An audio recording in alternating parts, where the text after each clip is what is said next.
अवधूत चिंतन श्री गुरुदेव दत्त. अवधूत चिंतन पुष्प 42. श्री गुरु शरणम. आज आपण श्रीधर स्वामी आणि गुळवणी महाराज हे दोन महान पुण्यात्मे दत्तभक्त यांच्या भेटीचा एक अद्भुत आणि प्रासादिक प्रसंग पाहणार आहोत. एकदा श्रीधर स्वामींनी परमपूज्य गुळवणी महाराजांना भेटीला बोलावलं. प्रकृती ठीक नसतानाही गुळवणी महाराज भेटीला पोचले. स्वामीजींनी गुळवणी महाराजांना प्रेमभराने पाटावर बसून स्वतः खुर्चीवर बसले. स्वामींभोवती महाराष्ट्रीयन मंडळी कमी आणि कानडी मंडळी जास्त होती. स्वामीजींनी गुळवणी महाराजांची तब्येत बरी नसल्यामुळे हे जाणून त्याबद्दल अतिशय आस्थेने विचारपूस केली. त्यावेळी पृथ्वीराज यांनी स्वामींना सांगितले की महाराजांची तब्येत बरी नसताना त्यांनी पुण्याहून इकडे येण्याचा कष्ट घेतलेले आहेत. त्यावर स्वामीजी पृथ्वीराजांना म्हणाले, बाळा, थोर ते थोरच, ते केव्हाही थोरच असतात बरं का बाळा. स्वामीजींनी करंडी भरून फळं महाराजांना अभिमंत्रित करून प्रसाद रूपाने देऊन म्हणाले, शक्य झाल्यास दरवर्षी तुळजाभवानीची महापूजा करीत जावी. तिच्या कृपेने तुमचा उत्कर्ष होत जाईल आणि व्याधीही आटोक्यात राहील. गुळवणी महाराजांचा गुरुद्वादशीसाठी वाडीची वारी करण्याचा नियमच होता. स्वामीजींनी सुचवल्याप्रमाणे दरवर्षी तुळजापूरची वारीही त्यांनी आदरपूर्वक सुरू केली. शेवटी प्रकृती बरी नसताना देखील त्यांनी तुळजापूरची वारी कधी चुकवली नाही. इतकंच नव्हे तर त्यांच्या पश्चात त्यांच्या उत्तराधिकाऱ्यांनी वाऱ्या कराव्यात अशा सूचना त्यांनी देऊन ठेवल्या होत्या. त्याप्रमाणे तुळजापूर वारी आजही चालू आहे. गुळवणी महाराजांना डॉक्टरांनी सांगितले होतं की पुढे त्यांची व्याधी वाढत जाणार. हे भाकीतसुद्धा खोटं ठरलं. त्यानंतर स्वामीजींनी सर्व शिष्यांना आज्ञा केल्याप्रमाणे सर्वजण बाहेर आले आणि स्वामीजी आणि गुळवणी महाराज यांचे काही एकांतात बोलणे झाले. त्यानंतर गुळवणी महाराजांनी निरोप घेताना स्वामींना नमस्कार केल्यावर स्वामीजींनी त्यांना उठून पुन्हा मिठी मारली आणि कानात काहीतरी बोलले. नंतर पृथ्वीराज यांनी महाराजांना फराळासाठी काही हवे का याची आस्येने चौकशी केली. त्यावर गुळवणी महाराज म्हणाले, कधी नव्हे इतकं माझं आज पोट भरलंय.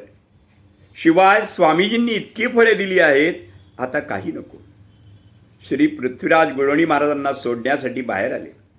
आजूबाजूला कुणी नाही हे पाहून काही क्षण स्तब्ध राहून गुळवणी महाराजांच्या डोळ्यातून आनंदाश्रू वाहू लागले. त्यांनी पृथ्वीराजांना कडकडून मिठी मारली. थोडासा संकोच वाटून श्री पृथ्वीराजांनी स्वतःला सोडून म्हणाले, महाराज, आपण हे काय करीत आहात? मी एक पामर आहे असे म्हणून त्यांनी गुळवणी महाराजांना नमस्कार केला. मग पृथ्वीराजांनी गुळवणी महाराजांना विचारले, आपल्याला आनंद झाला ना? यावर महाराज म्हणाले, आज मला जेवढा आनंद झाला आहे हे सांगण्यासाठी माझ्याजवळ शब्द नाहीत. आणि परत त्यांचा कंठ दाटून आला. मग पृथ्वीराजांनी त्यांना विचारलं, डॉक्टरांची परवानगी नसताना आपण कसे आलात? त्यावर गुळवणी महाराज म्हणाले, तुम्ही ज्या वेळेस आमंत्रण देण्यासाठी पुण्यात आला होतात तेव्हा माझ्या मनात असा विचार आला की श्री टेंबेस्वामी महाराजांसारखे त्रैलोक्य विख्यात समर्थ सद्गुरू माझ्याशी पाठी असताना दुसऱ्या संन्यासाच्या दर्शनासाठी जाण्याचे मला काय कारण? असा विचार करून स्वस्थ बसलो होतो. पण आज पहाटे टेंबेस्वामी माझ्या स्वप्नात आले. जे गेल्या 35 वर्षात घडले नव्हते, जणू ते हयात आहेत असे मला वाटले. मी लगबगीने पुढे झालो. तोच स्वामी खुर्चीवर स्थानापन्न झाले. स्वप्नात मला आश्चर्य वाटले, कारण टेंबेस्वामी नेहमी जमिनीवर व्याघ्राजन टाकून बसत असत, पण खुर्चीवर कधीच बसत नसत. मी भावविवश होऊन त्यांच्या जवळ गेलो तर त्यांच्या अवतीभोवती सगळी कानडी बोलणारी माणसं दिसली. असंख्य शिष्यमंडळी दिसली. त्यांचे देखील मला मोठे आश्चर्य वाटले, कारण स्वामींभोवती नेहमी महाराष्ट्रीयन आणि गुजराती शिष्यमंडळी असायची. मग मी त्यांच्या जवळ जाऊन पाया पडू लागलो, पण त्यांनी मला पकडून आलिंगन दिलं. मी नतमस्तक होऊन त्यांच्या चरणाजवळ बसलो. बऱ्याच वर्षानंतर सद्गुरू भेटीची ही अशी पर्वणी लाभली होती. बरं, आता ये असे म्हणून त्यांनी मला निरोप दिला आणि पुन्हा मिठी मारली आणि कानामध्ये कुजबुजले. इतक्यात जागे येऊन पाहिले तर पहाटेचे 4:30 वाजले होते. तेवढ्यात तुम्ही आमंत्रण देण्याचं आठवलं. मला कळून चुकलं की श्रीधर स्वामींच्या दर्शनासाठी जायलाच हवे असा टेंबे स्वामींचा संकेत आहे. आणि लागलीच प्रातर्विधी आणि अन्नी कुरकून इकडे आलो.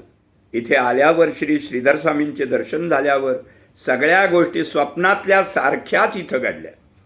जसे स्वामींचे खुर्चीवर बसणे, बोती कानडी शिष्य, श्रीधर स्वामींनी आलिंगन देणं आणि टेंबे स्वामींच्याच वात्सल्यपूर्ण नजरेने पाहणं आणि यावर कळस म्हणजे निरोप देताना टेंबे स्वामी कानात जे वाक्य बोलले होते तेच वाक्य लकबीनं माझ्या कानात श्रीधर स्वामी बोलले आणि निरोप देताना आता तरी खून पटली ना असे म्हणून अर्थपूर्ण कटाक्ष टाकला. मी आता पुरता भारावून गेलो आहे. आता मला कळलं की टेंबे स्वामींनी मला श्रीधर स्वामीजींच्या दर्शनाचा केवळ संकेत दिला नाही तर दोन्ही महापुरुष एकरूपच आहेत याची खात्री पटली. इतकेच नाही तर टेंबे स्वामी हे श्रीधर स्वामींच्या रूपाने पृथ्वी तलावर वावरत आहेत अशी माझी दृढ धारणा झाली आहे. तुम्ही मला इथं येण्याचं आमंत्रण दिल्यामुळे आज हे महान लाभ मला मिळू शकला. तुम्ही श्रीधर स्वामींचे शिष्य असल्यामुळे तुम्ही खूप भाग्यवान आहात. यावर पृथ्वीराज यांना म्हणाले की आजची दिव्य प्रचिती तुम्हाला द्यावी ही साक्षात टेंबे स्वामीजींची योजना होती. मी फक्त निमित्त मात्र होतो.